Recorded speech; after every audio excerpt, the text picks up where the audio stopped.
untuk Baik, terima memperkenalkan kasih. dokter. Ya. Apa suara saya terdengar dengan jelas, Mbak? Jelas dokter. Baik. Bismillahirrahmanirrahim. Assalamualaikum warahmatullahi wabarakatuh. Selamat pagi dan salam sejahtera untuk kita semua. Pertama-tama saya ucapkan terima kasih banyak kepada LP3NI yang sudah memberikan kesempatan kepada saya untuk pagi hari ini sama-sama berbagi, sama-sama belajar mengenai perdarahan saluran cerna. Untuk mempersingkat waktu, boleh saya izin share screen? Silakan dok. Baik. Hmm.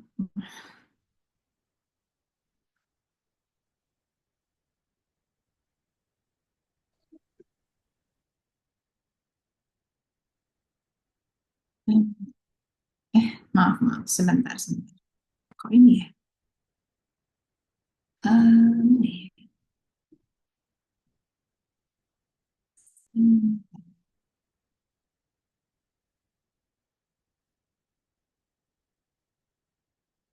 Sebentar, saya kayak salah share ya. Sebentar, sebentar. Hmm.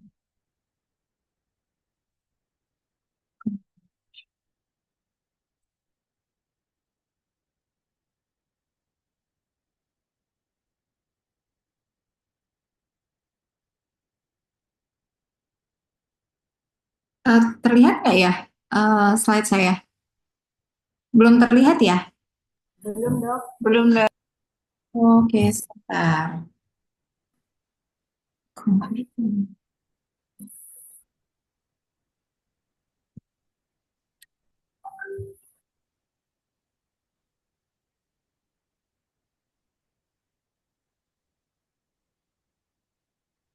Oke. Alhamdulillah. Udah kelihatan ya?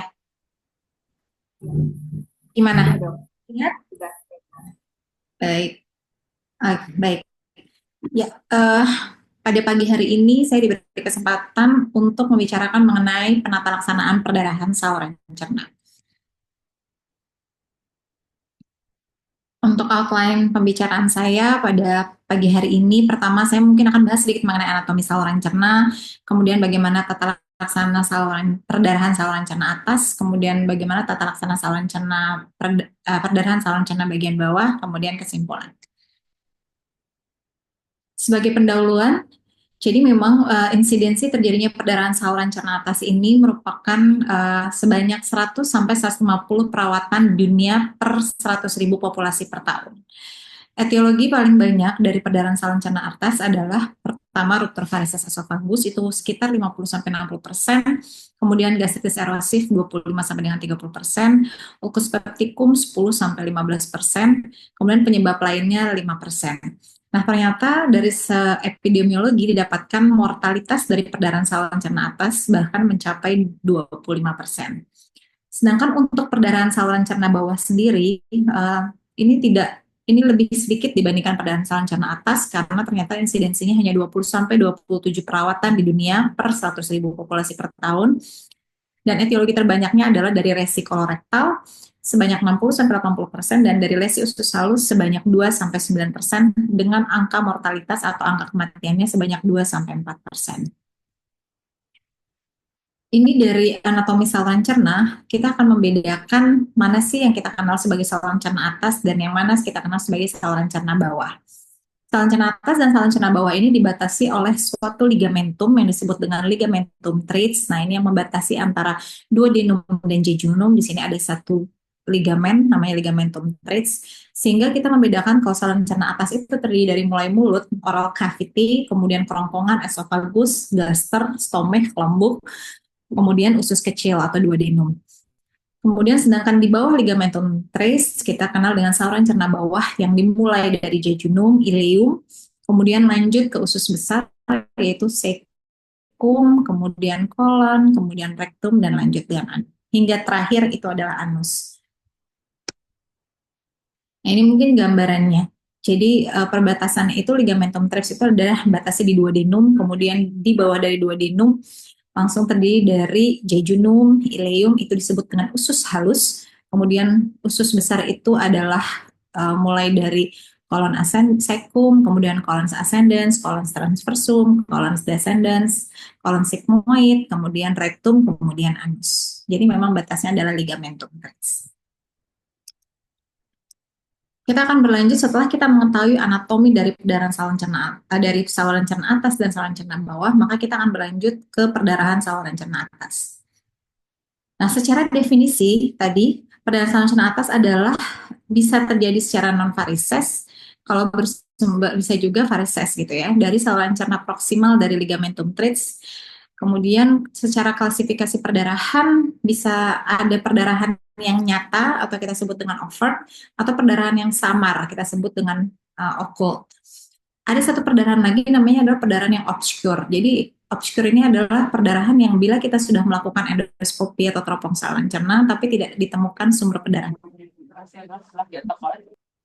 Manifestasi yang bisa muncul dari perdarahan dari saluran cerna atas ini adalah bisa dengan hematemesis atau muntah darah, melena, buang air besar berwarna hitam, bahkan sebenarnya hematoskezia atau buang air besar dengan berwarna darah segar, itu sebenarnya bisa juga menjadi manifestasi dari perdarahan saluran cerna atas bila memang perdarahannya masif atau banyak sekali. Jadi bahkan sampai ke bawah aja itu masih segar padahal sumbernya di atas.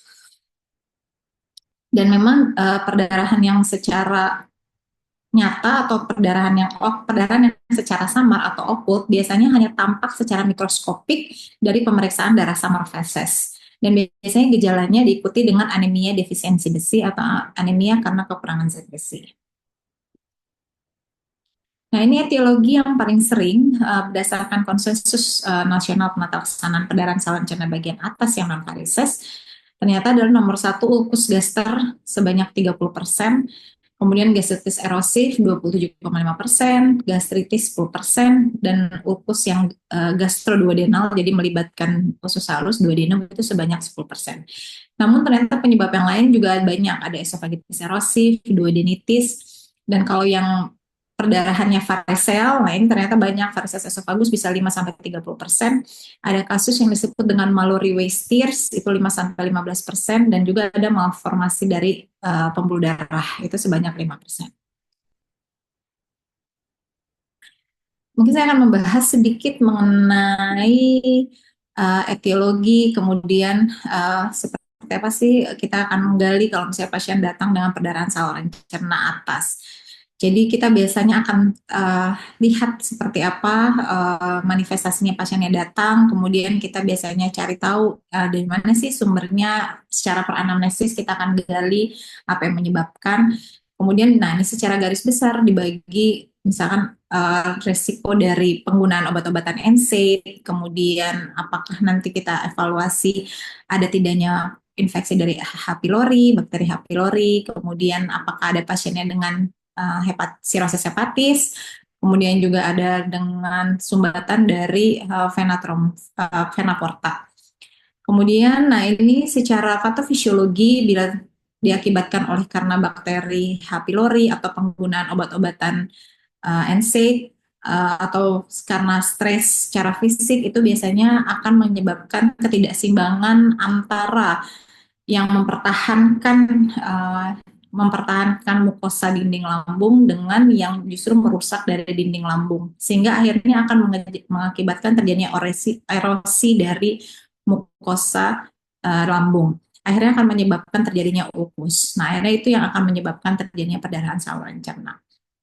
Sedangkan kalau misalnya penyebabnya adalah sirosis hepatis atau penyebabnya adalah trombosis dari vena porta, nah ini akan meningkatkan tekanan tinggi di vena porta, kemudian akhirnya terjadi blokade di vena porta, akhirnya akan menyebabkan vena-vena yang kolateral dari vena porta, seperti yang paling sering adalah vena di esofagus. Nah, itu akan menyebabkan terjadinya varises esofagus sehingga dia bisa berdarah. Kemudian penyebab lainnya yang juga kita suka sering temukan adalah muntah yang berlebihan. Sehingga kalau muntah yang terjadi berlebihan, kenapa bisa bikin perdarahan? Karena terjadi tekanan secara fisikal dari dinding-dinding esofagus, akhirnya menyebabkan sobekan di dinding esofagus, bahkan mendekati dengan perbatasan antara kerongkongan dan juga gaster gitu ya. Jadi GE junction, gastroesophageal junction. Nah, itu yang disebut dengan Mallory Weiss-Peer yang kalau tadi saya sudah sebutkan di atas.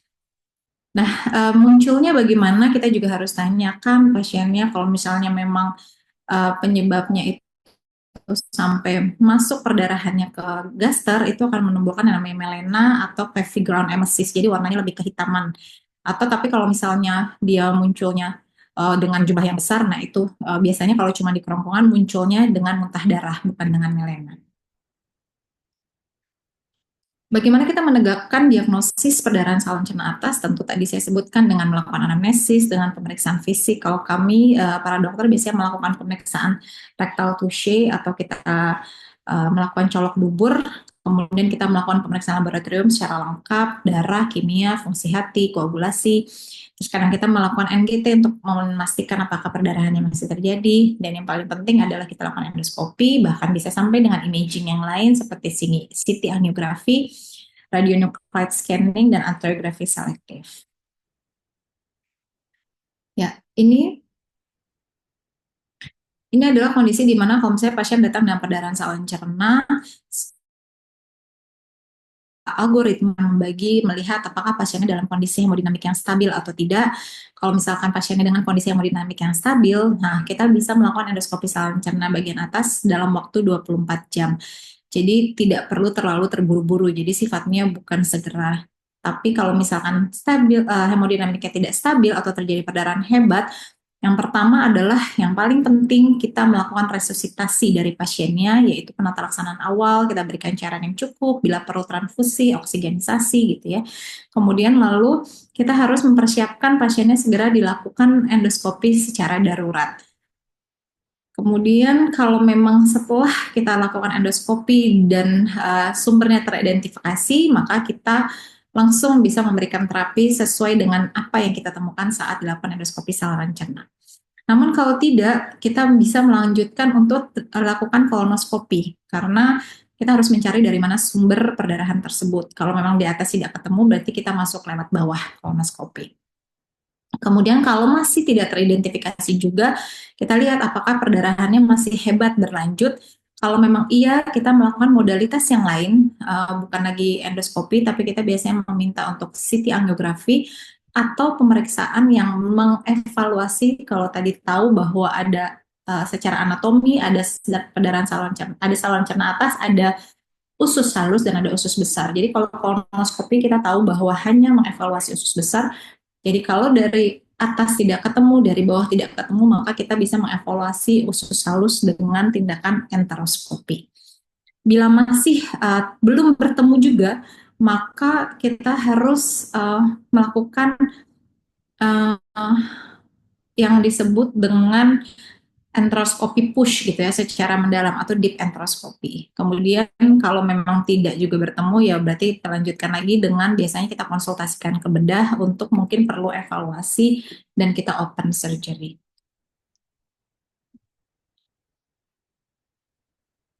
Jadi memang endoskopi atau enteropong saluran cerna ini merupakan baku emas untuk mendiagnosis terjadinya perdarahan saluran cerna atas. Ada suatu klasifikasi yang kita gunakan, yaitu klasifikasi Forest, di mana untuk mengevaluasi kalau terjadinya ulkus atau perdarahan yang non-variseal. Yang pertama adalah kita bagi menjadi 6 klasifikasi. Yang nomor 1 adalah 1A, ini adalah perdarahan yang aktif menyemprot. Kita bisa lihat ini menyemprot 1A. Kemudian 1B dia oozing. Oozing itu adalah perdarahan yang merembes. Kemudian kalau yang 2A, 2 itu ada visible vessel. Visible vessel itu perdarahan yang kita masih lihat ada pembuluh darahnya ini, tapi tidak aktif berdarah. Kemudian yang kalau 2B dengan sisa-sisa bekuan, clotting. Kemudian kalau dengan yang 2C hanya ada bintik-bintik kecil di dasar dari ulkus, ini disebut dengan ulkus. Kemudian kalau yang terakhir adalah ulkus yang berdasar bersih. Nah, ini klasifikasi ini sebenarnya digunakan adalah untuk apa? Bila kita temukan, kita lakukan, kita akan menilai apakah ini perlu dilakukan tindakan endoskopi hemostatik atau tidak, dan juga menilai resiko perdarahan ulang yang kita dapatkan saat ini. Berapa sih resikonya? Kalau Forest 1A berarti resiko perdarahan ulangnya akan lebih tinggi. Tapi kalau Forest 3 lebih sedikit. Eh, untuk melakukan pelaksanaan perdarahan saluran cerna, biasanya kita akan melakukan tata laksana awal yaitu pre-endoskopi, tadi menilai awal, kemudian resusitasi hemodinamik, menstratifikasi resiko dari pasien ini, apakah pasiennya bisa rawat jalan, apakah bisa harus segera dilakukan endoskopi, apakah rawat inap dulu baru nanti endoskopi per 24 jam. Itu kita harus nilai dari awal sebelum kita lakukan endoskopi.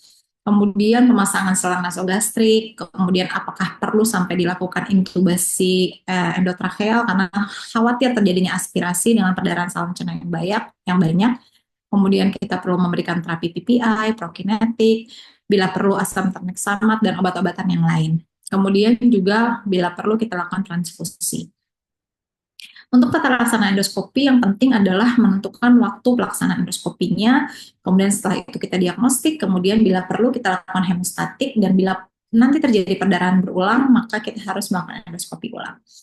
Untuk post endoskopinya, kita harus masih mengevaluasi apakah pemberian penghambat pompa proton itu masih perlu diberikan, kemudian apakah nanti masih perlu dilakukan second endoskopi kalau terjadi perdarahan ulang, dan yang bila ditemukan Helicobacter pylori kita harus melakukan eradikasi. Intinya tujuan utama dari pengelolaan perdarahan saluran cerna atas adalah stabilisasi hemodinamik, menghentikan perdarahan, mencegah perdarahan berulang, dan menurunkan mortalitas. Ini beberapa skor yang kami gunakan untuk menilai stratifikasi risiko pasien, yang seperti saya sampaikan ada skor Blatchford, ada skor lokal.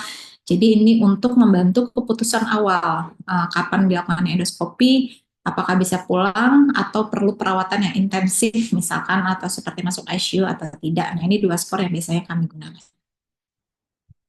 Tata laksana awal, resusitasi, menilai status hemodinamik, mungkin dari Bapak Ibu sekalian ini penting sekali untuk menilai status hemodinamik, kemudian pemberian cairan, terutama mungkin Bapak Ibu yang bertugas di emergensi, kemudian pemberian oksigen, mengkoreksi yang memang bila dibutuhkan, transfusi, faktor koagulopati.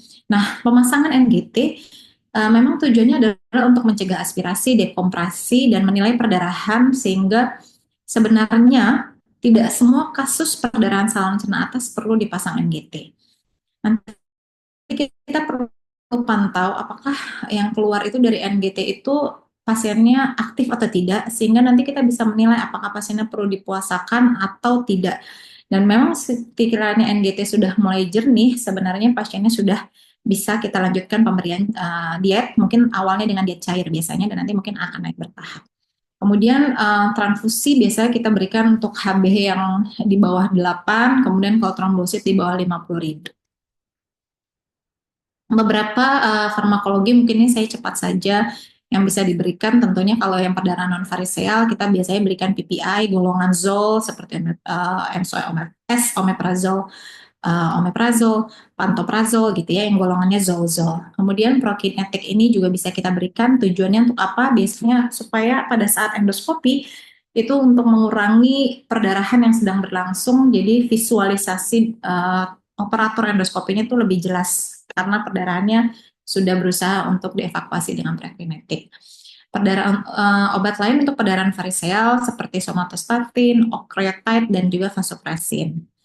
Kemudian obat-obatan untuk eradikasi H. pylori juga seperti asam tranexamat. Biasanya tidak selalu direkomendasikan. Obat-obatan lain juga untuk antacid, sukrafat boleh diberikan tapi mungkin setelah pasca endoskopi. Ini alur tata laksananya. Kalau untuk yang non varises ya terutama harus diberikan PPI. Kemudian yaitu tadi kita tergantung menemukan lesi apa pada saat kita lakukan endoskopi. Nah, ini adalah beberapa terapi hemostatik endoskopik yang umum kita gunakan. Biasanya kita bagi menjadi terapi mekanik, terapi injeksi, terapi termal, atau terapi topikal. Jadi kalau mekanik itu contohnya hemoclip, ya, kemudian band ligation untuk varises esophagus, kemudian bahkan suturing. Jadi per endoskopik itu kita juga sudah bisa menjahit, tapi belum tersedia banyak bahkan di kami juga suturing ini belum kami lakukan. Sedangkan untuk injeksi yang beberapa yang kami gunakan adalah etanolamin, polidokona, polidopanol, kemudian cyanoacrylat untuk varises gaster, kemudian biasanya kita epinefrin yang paling penting juga. Sedangkan kalau yang untuk yang thermal itu contohnya seperti yang electrocoagulation gitu ya, APC, kemudian kalau yang sifatnya kontak dengan menggunakan forceps, kalau yang non kontak tadi APC. Kemudian ada juga hemostatic powder secara topikal atau secara spray. Namun ini sudah mulai sulit kita dapatkan di Indonesia. Kemudian yang paling penting adalah biasanya mungkin kalau Bapak Ibu yang bekerja di ruang endoskopi, biasanya kita menggunakan epinefrin, injeksi epinefrin.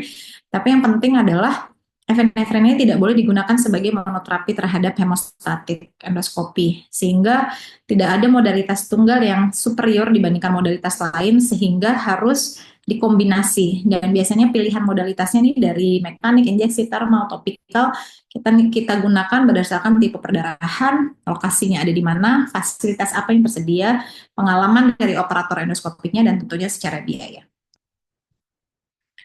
Rekomendasi dari konsensus nasional, injeksi epinefrin diencerkan sekeliling ulkus yang berdarah, kemudian dilanjutkan dengan terapi kombinasi dengan modalitas hemostasis lainnya. Nah ini kalau sudah kita lakukan endoskopi, kita biasanya melihat dulu apa yang kita temukan. Kalau misalkan stigmata mayor, seperti perdarahan aktif, ya kita langsung melakukan kombinasi endoskopik hemostasis seperti yang saya sampaikan, kemudian dilanjutkan dengan terapi PPI. Tapi kalau misalnya dia oozing, kita bisa hemoclip atau hemostasis thermal. Kemudian tapi kalau misalnya yang tadi tuh yang forestnya sudah mulai dari forest 2B, 2C, forest 3 yang saya gambarkan, itu biasanya kita hanya menggunakan terapi medikamentosa, tidak dengan terapi hemostatik. Nah, ini saya ada contoh video untuk pemasangan hemoclip terhadap kasus yang non-variceal bleeding. Nah, ini kita lihat ada perdarahan yang sifatnya tadi merembes ya, Bapak Ibu, oozing dengan ada satu. Nah, ini yang dinamakan dengan hemoclip. Jadi ini yang kami lakukan pada saat tindakan endoskopi. Jadi kita menjepit dan mengklip di sekitar luka. Biasanya untuk mencegah perdarahan kita klip di beberapa klip di sekitar luka atau di sekitar ulkus tadi. Sedangkan ini contoh untuk yang variceal bleeding. Ini yang disebut dengan ligasi varices esophagus. Nah itu kalau bisa lihat karetnya, mungkin ini untuk Bapak Ibu yang memang sudah bertugas di ruang endoskopi sudah tahu bahwa itu yang disebut dengan band ligation atau karet ligasi yang digunakan untuk varises. Nah ini biasa ini adalah varisesnya, kemudian kita rilis karetnya, kita rilis bandnya.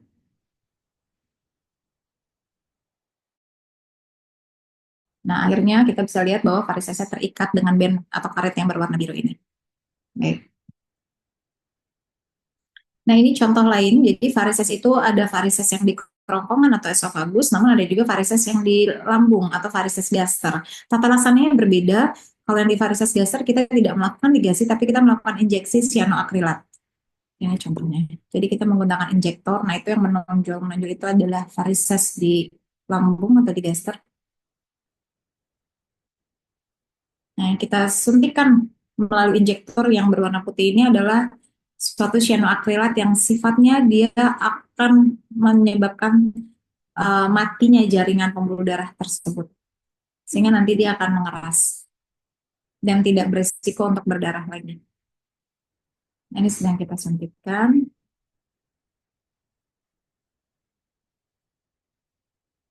Ini yang biasa kami lakukan bila kita menemukan varises pada gaster.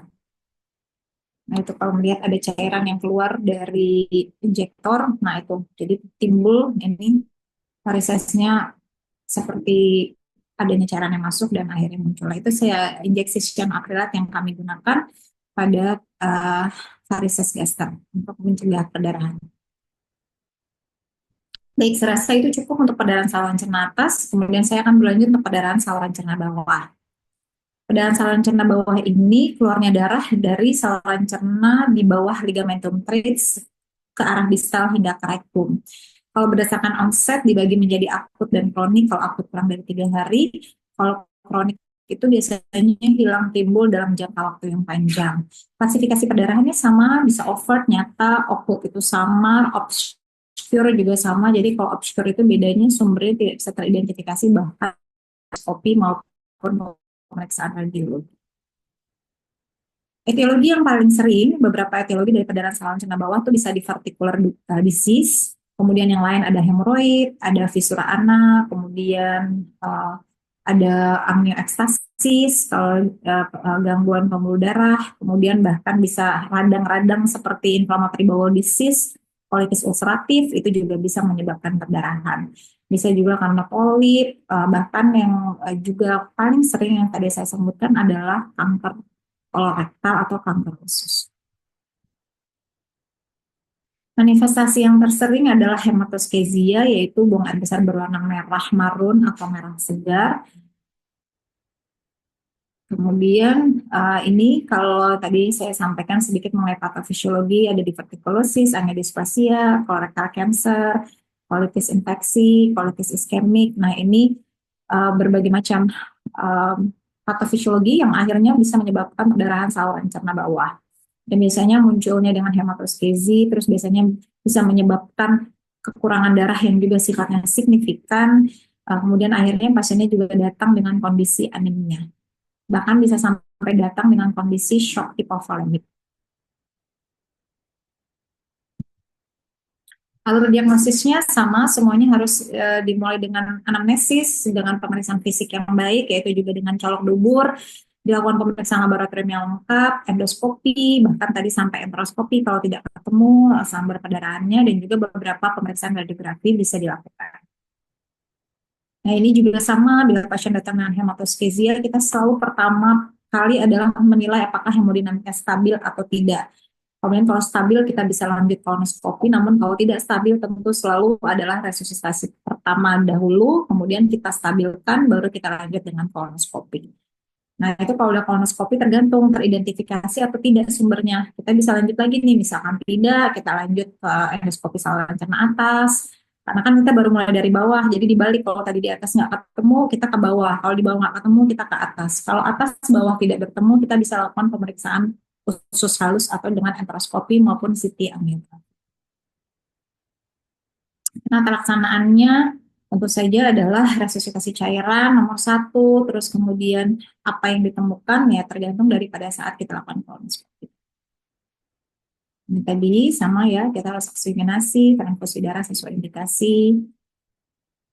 Kemudian kolonoskopi terapeutik itu atau prosedur hemostatik biasanya dilakukan kalau untuk yang perdarahan divertikular atau divertikulosis, kita bisa lakukan elektrokoagulasi, kita bisa lakukan APC, tetap kita juga bisa lakukan injeksi larutan epinefrin, kemudian bisa juga dengan flip. Jadi hampir sama atas dan bawah tergantung apa yang kita temukan.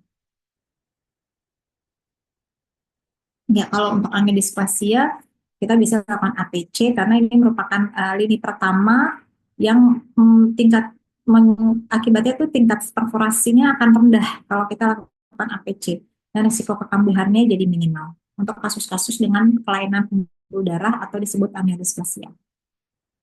Nah ini contoh beberapa perdarahan. Nah ini disebut dengan divertikular. Divertikular itu adalah seperti membentuk kantung dan ini kantung ini bisa berdarah.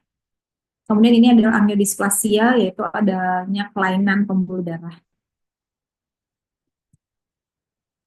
Ini saya akan berikan contoh. Ini ada suatu kasus colitis angiodisplasia. Nah ini kita lakukan yang disebut dengan ergon plasma coagulation. Kita dengan thermal.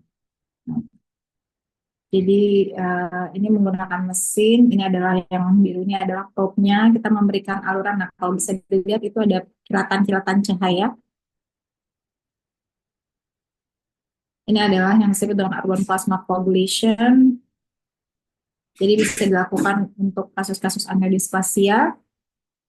Juga pada kasus seperti di kanan ini adalah colitis radiasi. Nah, kalau bisa dilihat yang seperti pembuluh darah seperti cacing-cacing itu adalah sebenarnya pembuluh darah yang tidak normal atau kita sebut malformasi atau angiodisplasia atau teleangiektasis. Nah, ini kalau pada kasus ini adalah akibat pasien yang menjalani radiasi, kemudian merusak dinding dari ususnya.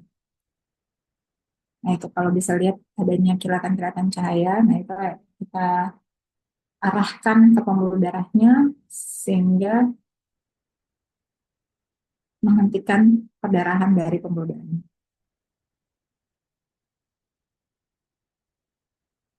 Ini beberapa slide terakhir saya. Terkadang kalau memang endoskopi itu sudah tidak bisa membantu untuk kita hentikan perdarahan, tentunya tindakan pembedahan dibutuhkan. Biasanya dipertimbangkan untuk kasus-kasus yang perdarahannya terlokalisir, namun gagal pada pengobatan endoskopik maupun radiologis, terus atau juga pada kasus-kasus yang perdarahannya tidak teridentifikasi, jadi harus kita bedah, kita eksplorasi. Atau juga yang kita juga sarankan kita konsul bedah kalau keadaannya sangat darurat, jadi perdarahan akutnya tuh hebat sekali, berat banget sampai pasiennya tensinya turun-turun terus dan shock hipovolemik. Nah, itu biasanya kita langsung konsulkan ke teman-teman dari bedah. Yang biasanya mereka lakukan, biasanya mereka lakukan reseksi gitu ya. Kemudian biasanya mereka lakukan uh, operasi, jadi kita open gitu. Memang itu karena hebat bedah, cuman kita bisa konsulkan untuk kondisi-kondisi yang tadi saya sampaikan. Baik, alhamdulillah ini sudah slide terakhir saya. Jadi take home message yang saya bisa sampaikan bahwa perdarahan saluran cerna memerlukan pendekatan multidisiplin dalam penanganannya serta membutuhkan penanganan yang cepat dan tepat. Evaluasi rutin kondisi pasien dengan perdarahan saluran cerna dapat menurunkan kemungkinan mortalitas dan morbiditas pada pasien dengan perdarahan saluran cerna. Endoskopi dan tindakan hemostatik menjadi baku emas dan penata laksanaan utama dalam pelaksanaan perdarahan saluran cerna baik atas maupun bawah. Demikian yang bisa saya sampaikan. Ini foto saya bersama pembicara berikutnya. Sekali lagi terima kasih. Wassalamualaikum warahmatullahi wabarakatuh. Waalaikumsalam warahmatullahi wabarakatuh. Waalaikumsalam warahmatullahi wabarakatuh. Baik, terima kasih kepada Dr. Firly atas pemaparan materi yang pertama. Bapak Ibu, sebelum kita lanjut ke sesi tanya jawab, mari kita foto bersama. Mohon izin Bapak Ibu untuk bisa dibuka kameranya.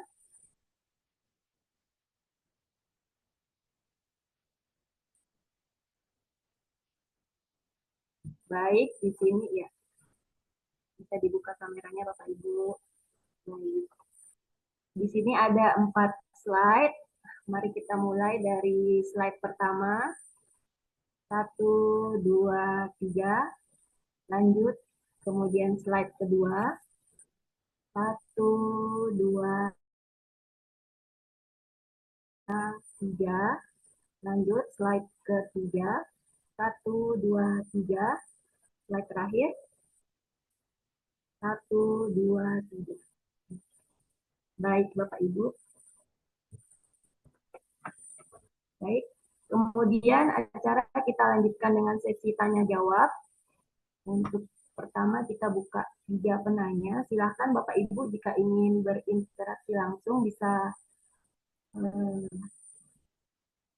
aktifkan fitur raise hand. Mungkin ada yang ingin bertanya secara langsung ke Dr. Firly atau melalui chat di komen. Silahkan Bapak Ibu.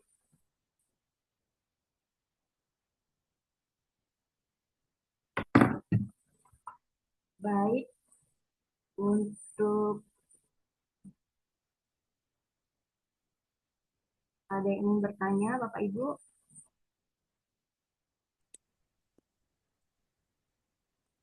Atau sudah cukup jelas? Bisa izin? Oh ya, silahkan. Ini ke Pak ini.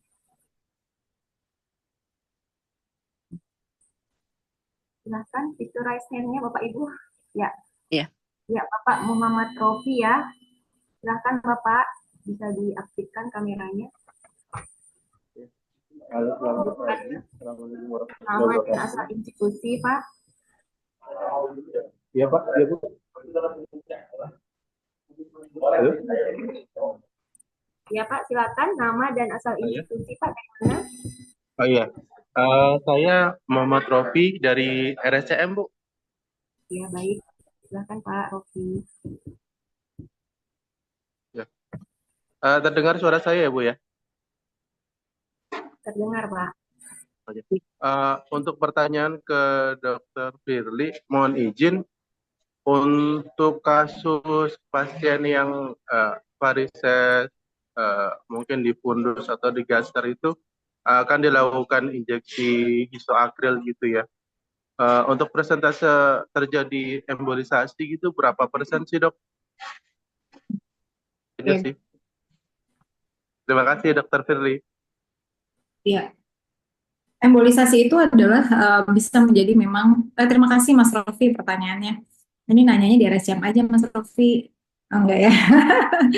Jadi memang ini untuk salah satu komplikasi yang memang bisa terjadi karena kita menyuntikkan sianoakrilat atau suatu zat yang kan ini ke pembuluh darah langsung ya, gitu. Karena kita tahu ini adalah varises pembuluh darah bisa terjadi tapi angka kejadiannya rendah. Saya pernah baca tapi saya lupa berapa persis presentasinya, tapi itu memang merupakan salah satu komplikasi yang terjadi, namun sebenarnya angka kejadiannya rendah. Karena apa?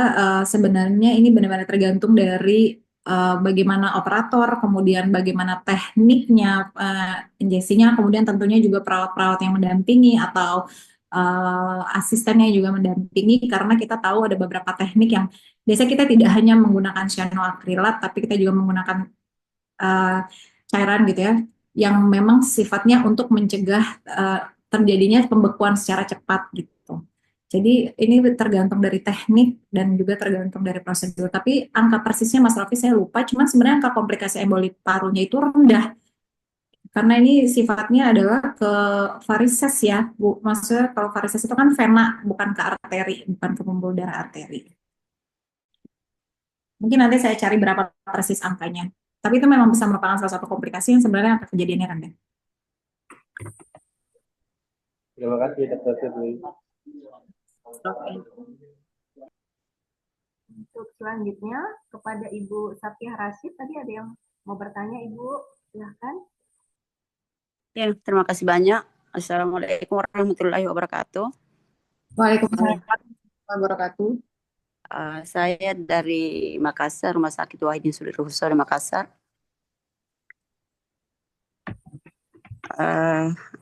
Ini Dr. Firly, bagaimana menangani perdarahan pada varises fundus yang sementara muncrat. Jadi terlalu banyak darah, sudah ada banyak genangan darah di pada saluran cernanya, lambungnya. Kasih dok. Baik, mungkin saya terima kasih Bu Sapia, saya ingin mengkonfirmasi dulu. Jadi maksudnya pada saat endoskopi, tampak nggak sumber perdarahannya Bu? Ini Ibu berarti perawat endoskopi ya? Kalau saya boleh konfirmasi, maksudnya waktu pas kasus itu terjadi, karena gini, sebenarnya tergantung kita bisa melihat apakah sumber perdarahannya tampak dengan jelas gitu. Pertama tampak mencrat setelah karena terlalu banyak darah keluar sehingga tertutup dengan darahnya. Jadi lapang pandangnya sudah menghilang. Oh iya, nah kalau sudah lapang pandangnya menghilang sih kita tidak bisa lakukan prosedural lagi secara endoskopik kalau memang nggak bisa gitu. Misalkan kita udah coba bersihkan, terus kita nggak bisa lihat prosedur di mana gitu ya sumbernya, ya berarti kita tidak bisa lagi lakukan secara perdarahan per endoskopik gitu. Nah kalau per endoskopik itu sebenarnya kita harus yakin bahwa lapang pandangnya jelas, kita mau melihat yang mana, kalau memang sudah tertutup darah dan apakah kita bisa melakukan evakuasi, apakah kita bisa melakukan darahnya kita bersihkan terlebih dahulu sampai kita bisa mendapatkan lapang pandang yang jelas. Kalau memang lapang pandang yang jelas, sebenarnya langsung kita lakukan injeksi cyanoacrylate seperti yang tadi ditampilkan. Tapi kalau memang tidak bisa, ya berarti kita lanjut ke modalitas yang lainnya. Misalkan ya kalau memang perdarahannya aktif banget, kondisinya makin tidak stabil, ya mau tidak mau itu kita bisa konsul pembedahan, kemudian mereka akan melakukan langsung di situ pemberhentian perdarahannya, atau ya mungkin kita konsul radiologi intervensi untuk embolisasi dan sebagainya. Atau ada lagi yang namanya dengan tips pemasangan, jadi ada satu shunting pembedahan yang kita pasang untuk menghentikan perdarahan. Tapi ini kita tergantung juga nih Bu, kejar-kejarannya seperti apa kondisi pasiennya. Karena kan yang paling penting adalah apakah dia dalam kondisi yang masih stabil atau tidak. Yang penting kita harus menjaga betul nih kondisi pasiennya harus dalam kondisi stabil untuk dilakukan tindakan selanjutnya. Tapi kalau memang sudah eh, ya kalau memang masih bisa diusahakan per endoskopik, ya mungkin dibersihkan dulu perdarahannya sebisa mungkin kita bikin lapang pandangnya jelas. Makanya beberapa obat-obatan juga yang kita berikan tadi di awal tuh untuk memperjelas sebenarnya selain metoclopramid ada namanya eritromisin tapi yang IV ya, bukan yang tablet. Tapi itu memang sulit tersedia di Indonesia. Itu juga bisa membantu kita di awal untuk membuat lapang pandang operator endoskopinya jelas. Dan akhirnya kita bisa suntikan. Gitu sih, Bu. Tapi kalau enggak ya berarti kita lanjut ke step berikutnya yang non endoskopik kalau memang sudah tidak bisa. Baik dokter, makasih banyak dok. Baik, terima kasih. Sama-sama dok. Ada lagi Bapak Ibu yang ingin bertanya, silahkan. Bisa raise hand, komen di kolom chat.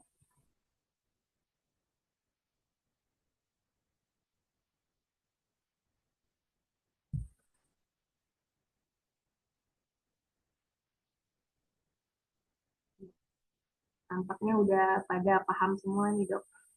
Karena ada Ada topik kali ya, sebagian besar udah biasa menangani kasus perdarahan, jadi ya syukur alhamdulillah berarti udah pada pinter semua.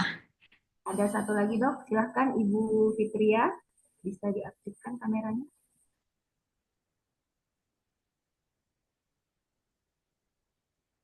Silahkan Ibu Fitria.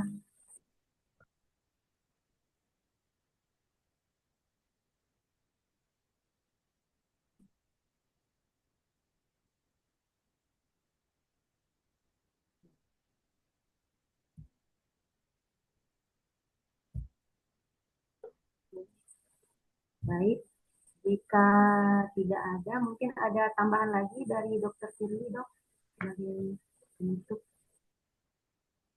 Iya, baik. Terima kasih Mbak Nanditya. Kalau dari saya sih rasanya cukup dari take home message yang sudah saya sampaikan.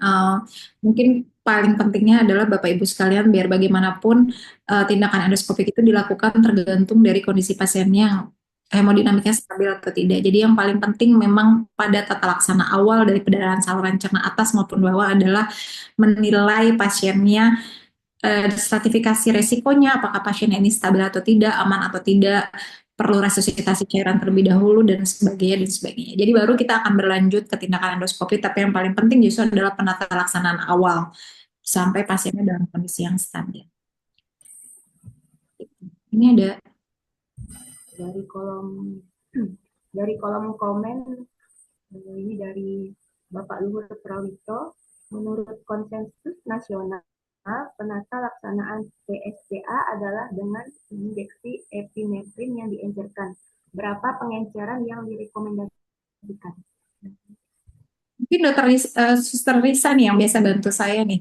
Iya dok. Silakan Mbak Ica. Iya dok. Menurut konsensusnya itu 1:20.000 dok. Jadi itu yang lebih efektif dibandingkan dengan sebelumnya pernah ada tuh dok 1:10.000. Gitu sih dok.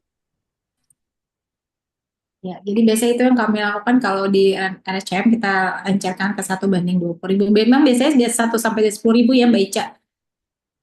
Tapi saya Iya. Tapi yang paling lebih efektif untuk menghentikan perdarahan adalah 1:20.000. Di mana satu ampul epinefrin diencerkan dengan 19 cc NaCl. Itu dok. ya, biasanya jadi kita biasanya gunakan di sampai 20 cc. Karena epinefrin itu hanya 1 cc. Iya. Baik, Baik, ada lagi Bapak Ibu, mungkin terakhir, silakan.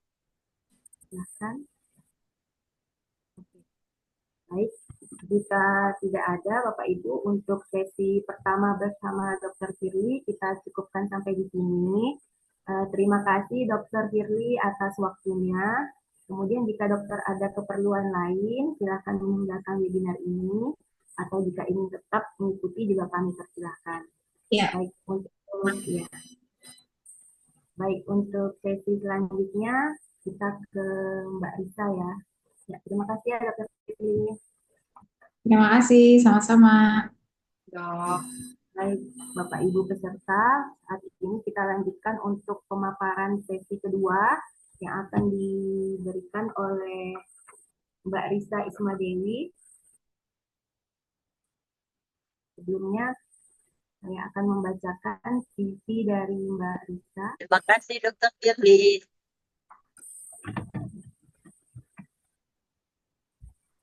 Terima kasih, Bu Hera. Alhamdulillah lancar. Alhamdulillah, terima kasih.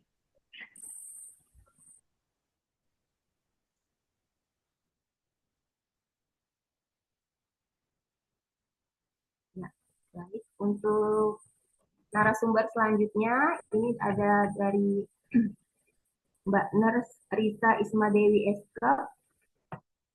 Saat ini Mbak Risa bekerja sebagai perawat endoskopi di Rumah Sakit Umum Cipto Mangunkusumo.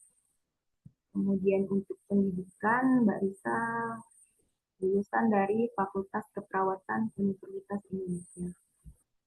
Baik, kepada Mbak Risa kami persilahkan untuk materi. Iya. Izin apakah suara saya sudah terdengar? Coba. Terdengar, Baik, Mbak. saya izin untuk share screen ya. Silahkan, Mbak.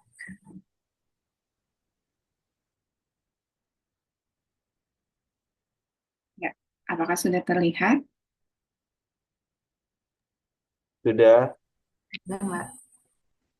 Ya, Bismillahirrahmanirrahim. Assalamualaikum warahmatullahi wabarakatuh.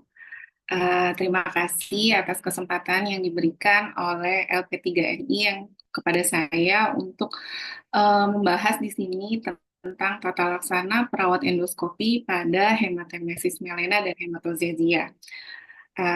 Tadi sudah dijelaskan, saya perawat endoskopi di Rumah Sakit Cipto Mangunkusumo mulai dari tahun 2010 yang mendampingi juga dengan Dr. Firly di ruangan endoskopi. Oke. Sebelumnya, tadi kan sudah sangat jelas ya dipaparkan sama Dr. Firly apa itu. Saya akan membagi menjadi 3 pokok bahasan yang terdiri dari perdana saluran cerna, yang kedua tata laksana perawat endoskopi, ini yang apa yang perlu diperhatikan oleh perawat ketika menghadapi dengan pasien-pasien dengan perdarahan saluran cerna.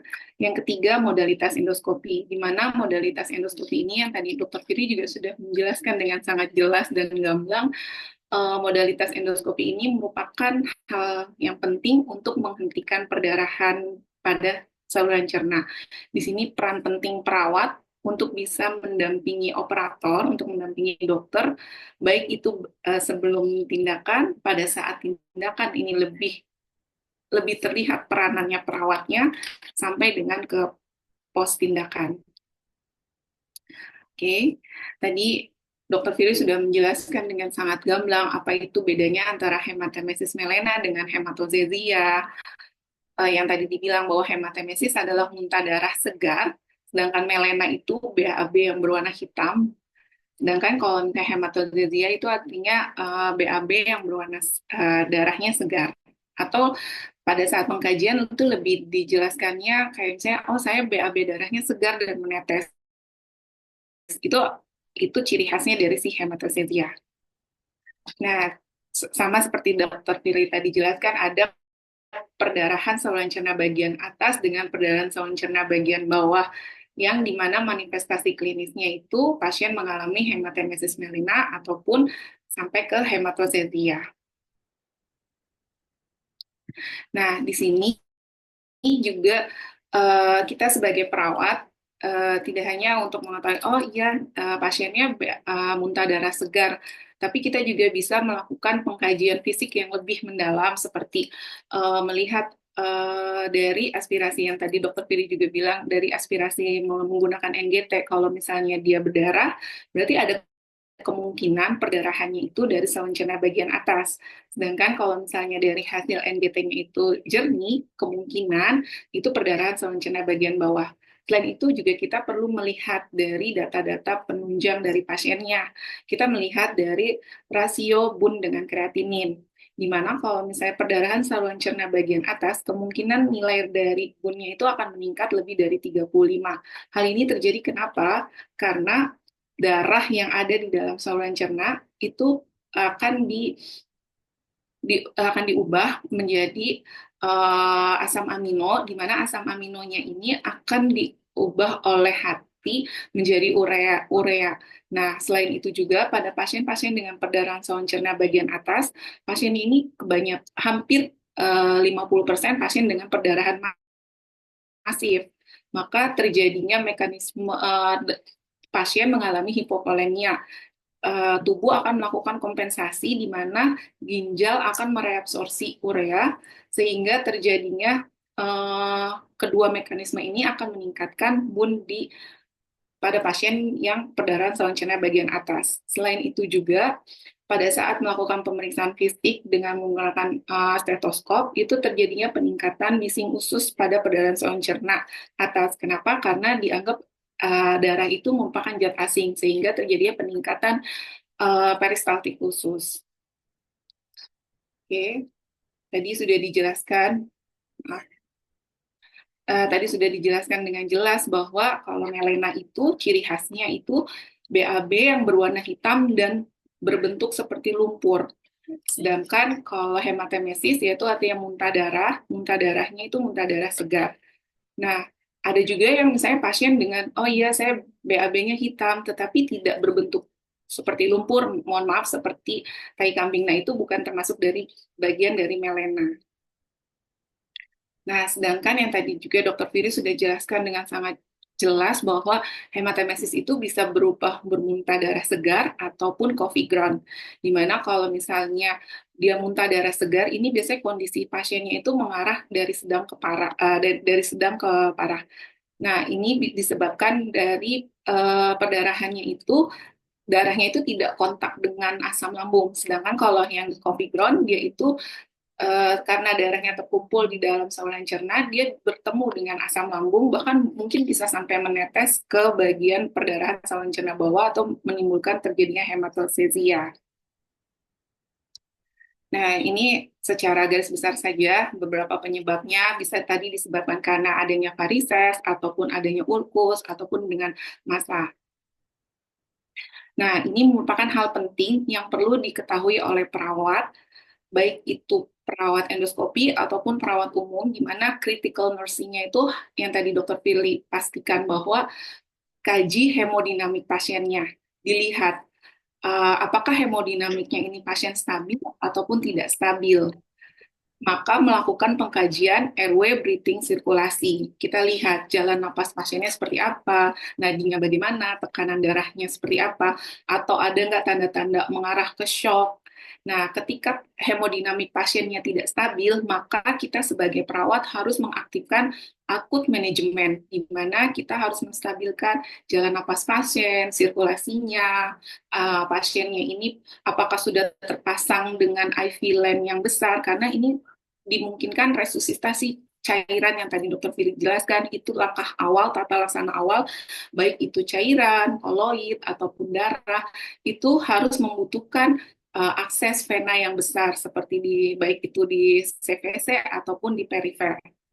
Selain itu, kita juga terus memantau tanda-tanda vital, di mana kita memantau saturasi pasien, tekanan darah, nadi, karena tekanan darah itu mengindikasikan bahwa terjadinya penurunan tekanan darah lebih dari 20 mm Hg, itu mengindikasikan bahwa pasien banyak kehilangan darah. Contohnya pasien dari posisi dia berbaring, terus dia duduk, terjadi peningkatan tekanan nadi lebih dari 20 kali per menit, dengan tekanan sistoliknya menurun lebih dari 20 mm Hg, menggambarkan bahwa pasien ini terjadi perdarahan yang mungkin sangat banyak darahnya yang hilang. Nah, ketika hemodinamiknya itu sudah distabilkan, maka baru kita berfokus pada sumber perdarahannya, baik itu riwayat penyakit pasien, gejalanya. Untuk selanjutnya kita mengatasi sumber perdarahannya itu juga dengan menggunakan dengan endoskopi, salah satunya sebagai tadi dokter Firly bilang sebagai goldennya tindakan, di mana bahwa emergency endoskopi itu bisa dilakukan dalam 24 jam, di mana dengan menggunakan endoskopi kita bisa melakukan yang tadi dibilang dengan modalitas endoskopi, salah satunya dengan menggunakan ligasi, histoakril, clipping, ataupun argon plasma koagulasi. Nah, tadi juga sudah dijelaskan dengan gamblang ya, ini hanya sekilas lagi untuk membahas tentang hematozesia, yaitu keluarnya darah merah terang ataupun gumpalan darah dari rektum dengan batasan dari ligamentum trich tadi. Nah, untuk dari segi tadi etiologinya, tadi sudah dijelaskan sama seperti dengan perdarahan saluran cerna bagian atas, itu kita melihat dari stabil atau tidak stabilnya si kondisi pasien. Ketika pasiennya tidak stabil, maka kita stabilkan dulu hemodinamiknya pasiennya.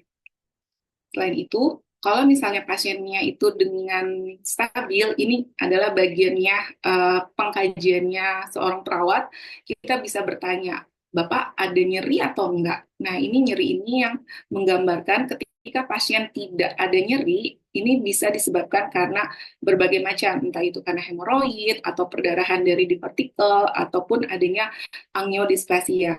Sedangkan ketika pasien itu mengatakan, oh iya saya ada nyeri suster, nyerinya itu pada saat saya BAB, ini bisa dipertimbangkan karena dua hal. Bisa karena itu dari hemoroid ataupun dengan ada riwayat terapi radiasi, yaitu pada pasien-pasien dengan kolitis radiasi. Nah, di sini tata laksana perawat endoskopi pada pasien hematemesis melena dan hematosesia. Saya bagi menjadi 3 pokok bahasan, itu pada saat pretindakan, intratindakan, dan post-tindakan. Sama seperti yang dokter lakukan pada saat pretindakan, kita melakukan anamnesa yang tepat. Kita bertanya bentuk BAB-nya seperti apa, muntah darahnya warnanya seperti apa, terus juga kita melakukan pemeriksaan fisik, baik itu kita mengukur tekanan darah, nadi, dan sampai kita melihat ke pemeriksaan penunjangnya. Pada saat menganamnesa, ini saya membuat singkatan dari dengan Socrates, di mana kita melihat site-nya. Site-nya itu tanya kapan gejalanya itu muncul, terus on-site-nya gejalanya itu munculnya tiba-tiba atau bertahap. Terus kita tanya darah karakternya itu minta tanya deskripsi dari darahnya atau dari bentuk fesesnya seperti apa. Terus dari radiasinya itu kita bertanya ada nyeri atau tidak. Terus association ini merupakan ini association di mana ada nggak gejala pendukungnya seperti ada nggak mual, muntah ataupun hipotensi. Dan T-nya itu timing, kita tanya apakah perdarahan ini terus-menerus atau tidak. Dan severity ini tingkat keparahannya. Tingkat keparahannya kita bisa mengestimasi kira-kira volume darah yang hilang pada pasien ini sudah berapa banyak. Maka kita bisa berkolaborasi dengan dokter, misalnya pasien dengan berat badan 70 kg, terus dengan tekanan darahnya rendah, mengindikasikan pasien ini sudah kehilangan darah. Nah, sedangkan kita bisa bertanya, dokter kira-kira ini mau diresusitasi dengan koloidnya mau berapa count? Nah, seperti itu. Nah, pada saat pretindakan pemeriksaan fisik yang perlu tadi yang saya sudah tekankan bahwa dengan melihat tanda-tanda hipotensi di mana tekanan darahnya kurang dari 90/60 mm Hg atau MAP, main arterial pressure-nya itu kurang dari 70 mm Hg, dan frekuensi nadi yang lebih dari 100, atau tekanan diastolik ortostatiknya turun lebih dari 10 mm Hg, sistoliknya turun lebih dari 20 mm Hg, dengan frekuensi nadinya yang meningkat 15 kali per menit, dengan akral dingin, kesadaran pasien menurun, bahkan kita juga cek apa pasien ini masih memproduksi urin atau tidak. Nah, selain dari pemeriksaan tadi hemodinamik, kita juga tadi yang sudah dibilang dengan aspirat dengan NGT, di mana dengan aspirat yang putih keruh menandakan perdarahannya itu tidak aktif, sedangkan aspirat yang merah marun itu menandakan perdarahannya masif atau perdarahannya masih berlangsung. Selain itu juga, kita juga melihat apakah pasiennya itu mengalami asites, ataupun ada nggak edem tungkainya, atau pembesaran di splennya, dan kita juga melihat pasien ini ada nggak ya riwayat gangguan dari fungsi hati. Selain itu juga tadi juga dikatakan ada pemeriksaan colok dubur yang terkait dengan warna feses yang mengandung nilai prognosis yang penting. Selanjutnya, kita juga perlu melihat dari hasil pemeriksaan penunjang. Kita lihat apakah terjadi penurunan dari HB, ada gangguan nggak dari PTA-PTT-nya, karena dengan adanya gangguan dari faktor pembekuan darah, itu menandakan adanya kelainan dari disfungsi hati yang memperberat terjadinya perdarahan. Kita juga cek elektrolit dan fungsi hati. Nah, ini masuk ke dalam intratindakan, di mana di sini kita tahu bahwa peran perawat endoskopi ini sangat penting untuk mendampingi dokter untuk melakukan tindakan modalitas endoskopi, di mana di sini dibagi menjadi kalau untuk varises, tadi dengan menggunakan ligasi dan histoakril, sedangkan non-varises dengan clipping ataupun APC, ataupun dengan terapi modalitas yang lain. Nah, untuk tindakan ligasi, ligasi adalah suatu tindakan untuk mengikat pembuluh darah vena, baik yang melebar dengan menggunakan gelang karet pengikat dengan bantuan endoskopi. Ini pengikatannya ini bisa dengan menggunakan rotator penarikannya ataupun dengan manual. Di mana pada tindakan secara manual di sini peran perawat endoskopi ini sangat penting. Kita harus tahu kapan saat kita untuk menarik karet ligasi atau kita harus tahu posisi mana yang diperlukan. Nah, pada saat melakukan ligasi ini tidak hanya untuk pada varises esofagus, tapi juga untuk pada pasien-pasien yang ditemukan hemoroid internal. Nah, maka dilakukan tindakan pengikatan ligasi, di mana secara manual ketika dibutuhkan penarikan secara manual oleh perawat, maka penarikan pertama itu biasa saja.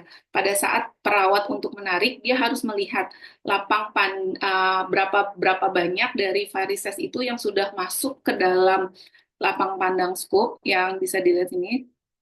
Ini biasanya varisesnya itu masuknya minimal 2/3 dari varises sudah masuk ke dalam scoop. Nah, pada saat itu baru dilakukan penarikan. Sedangkan penarikan kedua itu lebih kuat dari penarikan pertama, penarikan ketiga lebih kuat dari penarikan kedua, dan begitu selanjutnya. Sedangkan untuk tindakan injeksi isoakril, yang tadi Dr. Firly juga sudah memaparkan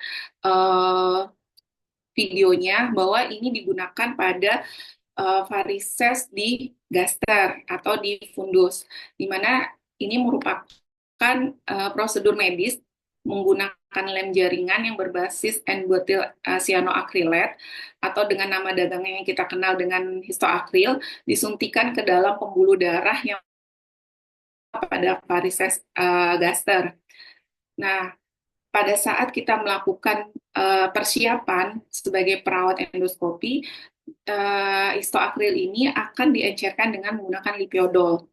Penyuntikan dari injeksi histoakril ini dilakukan di intravarises,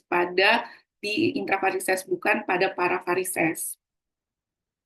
Selanjutnya adalah tadi tindakan clipping. Tindakan clipping ini adalah tindakan yang digunakan untuk dengan prinsipnya dia itu menggunakan mekanik dengan menggunakan penekanan. Yang kita tahu bahwa jenis-jenisnya tadi sudah dijelaskan ya, ada yang merupakan hemoclip, clip. Nah, bagian dari clip ini terdiri dari kateter pengantar, dari clip metal, bahkan sampai ada bagian dari handle clip. Peran perawat endoskopi adalah untuk memindahkan gigi klipnya itu ke dalam kateter pengantar, bahkan sampai mengaplikasikan sampai klip itu bisa terpasang. Caranya adalah kita dari gambar ini menjelaskan bahwa ditemukan nih adanya ulkus mungkin di antrum. Ulkus yang tadi berdasarkan klasifikasi Forestnya itu adalah dengan 2A dengan sporting, 1A dengan sporting. Nah, maka perawat melakukan pemindahan gigi klip ke dalam kateter klipnya, yaitu dengan cara dia mendorong handle clip untuk bisa keluar, dimasukkan ke dalam gigi klip dan ditarik kembali. Ketika sudah merasa bunyi klik, didorong kembali handle klipnya untuk mendekati tubuh perawat dan memastikan bahwa klipnya sudah masuk ke dalam kateter. Pada saat kateter klip mau dimasukkan ke dalam scoop endoskopi, memastikan bahwa area yang untuk dibukanya gigi klipnya itu tidak menyentuh bagian mukosa, karena pada saat gigi klipnya itu dibuka dan ternyata menyentuh area mukosa, itu ada kemungkinan gigi klipnya itu akan lepas bahkan sebelum kita ngeklip. Pastikan areanya itu aman untuk dikeluarkannya gigi klipnya. Pada saat kita membuka sama seperti kayak kita memasukkan gigi klip ke dalam kateternya, yaitu dengan cara mendorong bagian handle klipnya menjauhi dari tubuh kita perawat, dan tapi jangan sampai gigi klipnya itu sampai terbuka secara maksimal. Ujungnya itu biasanya suka ada tanda warna putih. Nah, pada saat kita sudah melihat ada gigi klipnya itu, baru kita masukkan sedikit lagi, kita dorong mendekati tubuh kita, itu untuk agar gigi klipnya itu terbuka maksimal, seperti yang pada digambar.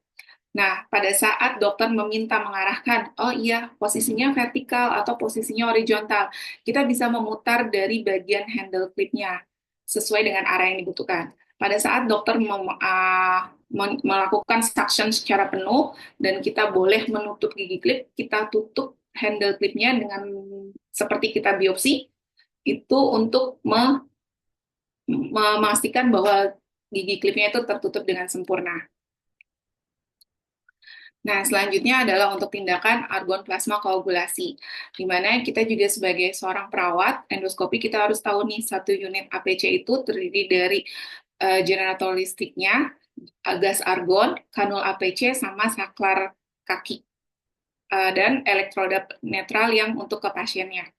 Di mana kateternya itu ada yang kateter yang tampak depan, tampak samping, dan bahkan melingkar. Pengaturan APC di sini berdasarkan indikasi klinisnya. Di sini terdiri dari pengaturan untuk energi, watt-nya, dan sampai ke flow-nya. Flow itu lamanya waktunya untuk durasinya.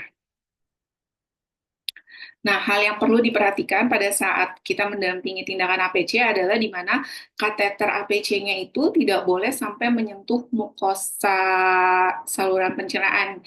Jadi diberikan jarak antara 1 sampai dengan 3 meter. 3 mili.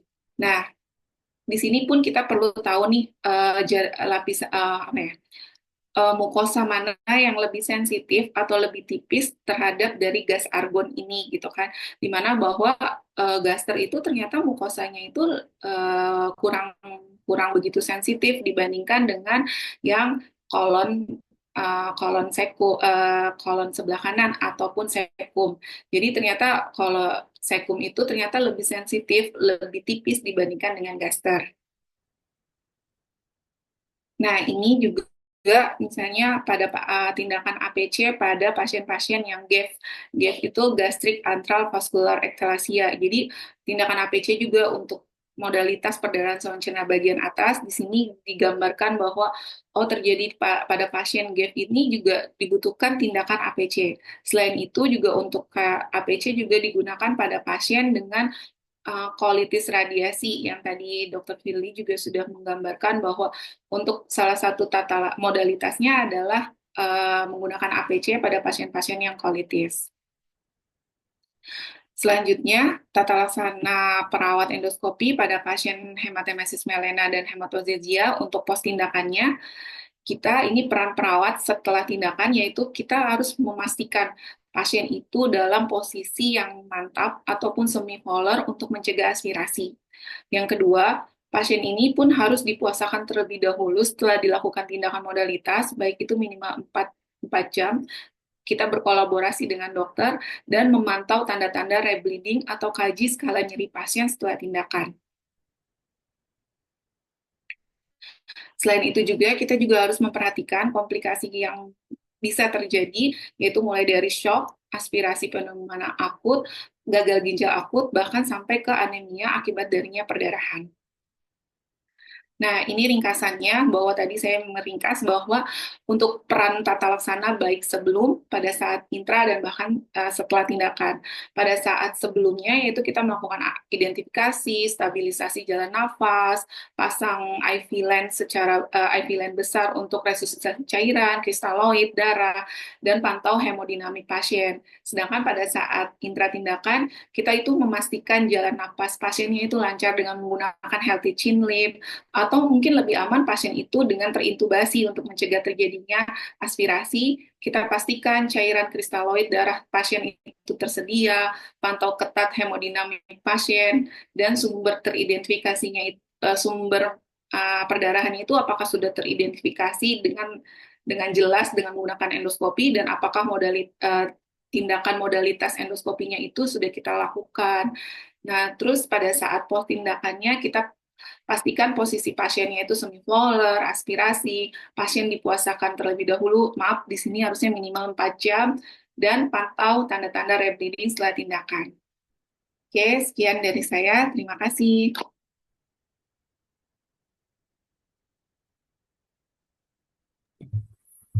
Baik, terima kasih Nurse Risa atas pemaparan materinya.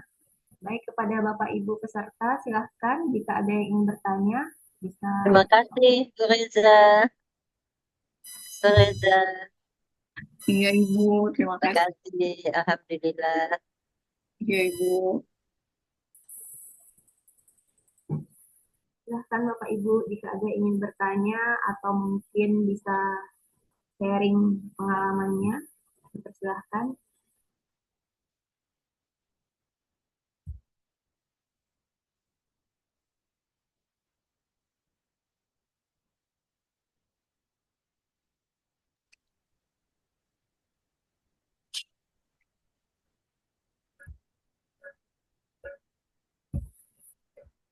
Halo, Ya, silahkan Bapak Ibu.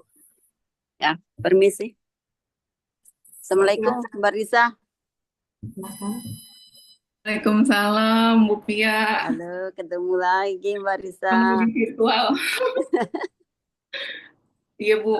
Silakan, Bu. Begini Mbak Risa, mungkin barangkali ini kan masih banyak teman-teman yang belum tahu gimana tuh caranya pada saat tindakan suntikan melakukan injeksi fundus ya, karena di situ kan memang ada teknik-tekniknya yang kita lakukan, barangkali mungkin masih banyak teman-teman yang belum paham bagaimana. Mungkin Mbak Risa bisa jelaskan di sini bagaimana pada saat kita pencampurannya, kemudian pada saat suntikan kapan kita suntikan, kapan kita lakukan pembilasan supaya tidak terjadi perdarahan. Oke Mbak Risa, karena mungkin di RSM juga banyak ya. Kebetulan juga kami di Rumah Sakit Wahid itu perdarahan saluran cerna bagian atas memang banyak juga, seperti perdarahan varises esophagus, perdarahan pada pundus, gaster, banyak. Jadi untuk penyuntikan injeksi pada fundus sering juga kami lakukan. Jadi untuk supaya kan ini kan secara nasional ini Mbak Risa, mungkin masih banyak teman-teman yang ingin ingin tahu bagaimana cara penyuntikannya. Oke, silakan Mbak Risa. Baik, Ibu. Terima kasih. Ini pertanyaannya udah pertanyaan advance ya, Bu ya. Untuk tindakan injeksi isoakril. Tindakan injeksi isoakril itu, pada saat intra tindakan, perawat endoskopi itu mempersiapkan yang pastinya adanya obat histoakrilnya itu misalnya sesuai orderan, misalnya dibutuhkan dua obat histoakril, dan ada pengencernya yaitu dengan menggunakan lipiodol. Nah, kita juga menyiapkan berbagai dengan NaCl. Yang pertama, kita menggunakan speed 3 cc, satu buah, itu untuk lipiodol, kita ambil 0,6 mm, 0,6 cc, dicampurkan dengan obat isoakril, bisa 2 ataupun 3 obatnya. Nah, itu kita siapkan dalam satu speed yang 3 cc. Selain itu, kita siapkan 3 sampai dengan 4 NaCl dalam speed 3 cc. Nah, pada saat kita mau menyuntikan, kita menggunakan injektor needle. Nah, injektor needle-nya ini sebelum kita masuk ke dalam scope, injektor needle-nya ini kita isi dulu dengan NaCl. Jadi nanti pada saat kita mulai menyuntikkan karena kan dari ujung awal ke ujung akhirnya itu kan butuh waktu untuk keluar ya. Jadi yang keluar itu adalah NaCl. Jadi bukan ada obat yang sudah ada, tapi itu adalah NaCl dulu yang kita injekkan terlebih dahulu. Kita pastikan NaCl-nya itu sampai keluar dari ujung needle-nya, di luar dari scoop ya Bu ya. Nah, pada saat kita udah mau siap nih, kita mau siap, dokter juga sudah siap, sudah memasukkan. Biasanya tuh, bukan biasanya, jadi sebaiknya selang suction yang di scoop itu dicabut karena dikhawatirkan operator itu melakukan suctioning, yang ada obatnya malah jadi nggak masuk ke dalam varises tapi malah ke suction. Nah, setelah sudah siap semua, dokter masuk. Nah, pada saat sudah menentukan sudah menentukan di mana kita akan melakukan injeksi, kita melakukan penyuntikan yang tadi saya bilang adalah di intravarises, bukan di paravarises. Jadi misalnya ini varises, kita nyuntiknya di tengah-tengah, nggak bisa. Tapi adalah kita nyuntiknya benar-benar masuk ke dalam dalam varisesnya. Yang tadi seperti gambar di video Dokter Fili sudah jelaskan tadi, jelas banget gambarnya. Nah, pada saat kita menyuntikkan memasukkan obatnya yang tadi sudah ada histoakril dengan nitrodolnya itu dengan kecepatannya yang cepat tapi pasti gitu, masuk dengan cepat karena ketika si histoakril bertemu dengan darah, dia itu kan fungsinya sebagai lem. Cyanoacrylate itu lem, jadi kayak dia menyelimuti si varisesnya itu dengan obatnya itu, jadi kayak membentuk snow, membentuk kayak gumpalan salju. Terus setelah dengan jarum masih masuk di dalam varises, posisi jarum masih masuk dalam varises, kita setelah obat sudah dimasukkan semua full, kita langsung ganti dengan cepat, kita bilas dengan NaCl. Dengan jarumnya masih masuk ke dalam varises. Ketika dibilas yang pertama dengan NaCl, baru kita tarik jarumnya masuk ke dalam, tapi si kateter injeksinya itu masih di situ, belum boleh dikeluarin. Itu kita bilas lagi 2 sampai 3 kali dengan NaCl. Baru pas saat sudah membentuk glow, sudah membentuk salju, baru dokter juga menarik bersama-sama dengan injeksi needle-nya dengan scoop-nya. Seperti itu, Bu. Apakah cukup jelas? Di sini kan Mbak Risa pada saat jarumnya ditarik kan di sini kita harus hati-hati jangan sampai ada sisa daripada histoakril kan nggak bisa kan menutup itu lensanya kita yang susah kita bersihkan. Jadi kalau kami di sini injektornya keluar bersamaan dengan skopnya, nanti kita potong gunting yang untuk mencegah terjadinya ada sisa obat yang menempel pada skop, begitu saja. Betul. Iya, bisa ini atau pada saat ataupun bisa di ini Bu. Jadi sebelum kita menarik si injeksinya keluar dari dalam scoop, itu kita bersihkan dulu dengan cairan enzimatik. Kan kita di ruangan endoskopi itu ada cairan enzimatik. Kita bersihkan, kita pastikan bahwa nggak ada lagi obat-obat dari histoakrilnya itu yang menempel. Dan tadi bisa dengan maksudnya saya tadi itu keluar dari lambung, maksudnya jadi itu injektornya bersamaan dengan skopnya yang keluar. Iya, tadi juga saya jelaskan seperti itu. Jadi dengan perawat juga menariknya bersamaan. Iya.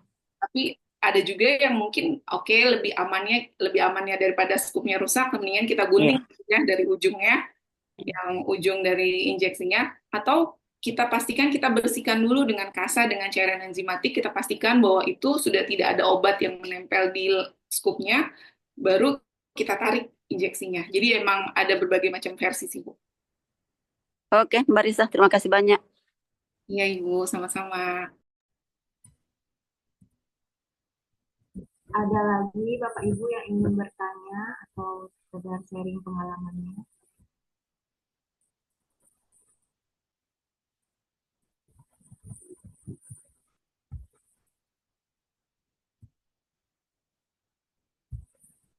Iya, ini dari ini ya.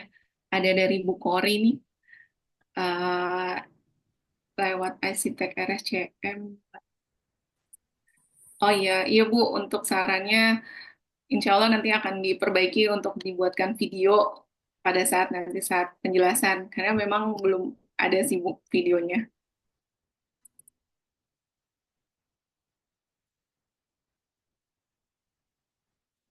Baik, Bapak Ibu, jika memang sudah tidak ada dari Mbak Risa, mungkin ada penutup Mbak yang ingin disampaikan barangkali.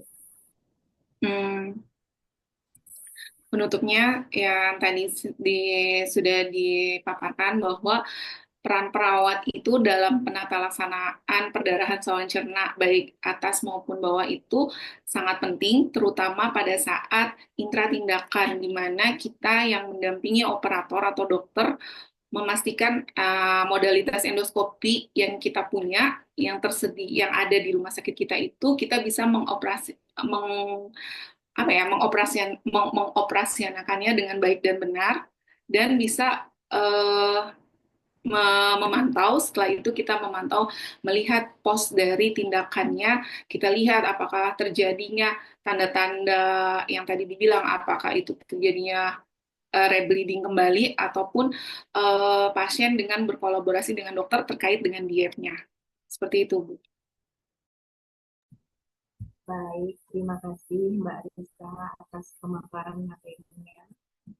Baik, Bapak Ibu, demikianlah webinar pada pagi hari ini.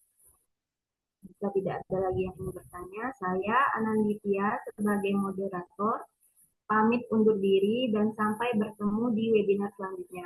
Terima kasih atas partisipasinya Bapak Ibu. Semoga Bapak Ibu sehat selalu. Assalamualaikum warahmatullahi wabarakatuh. Waalaikumsalam. Waalaikumsalam warahmatullahi wabarakatuh. Terima kasih, Sus Terima Reza. kasih. Hebat penyajiannya, memuaskan. Terima kasih. Terima kasih Bu Hera. Terima kasih Mbak Risa.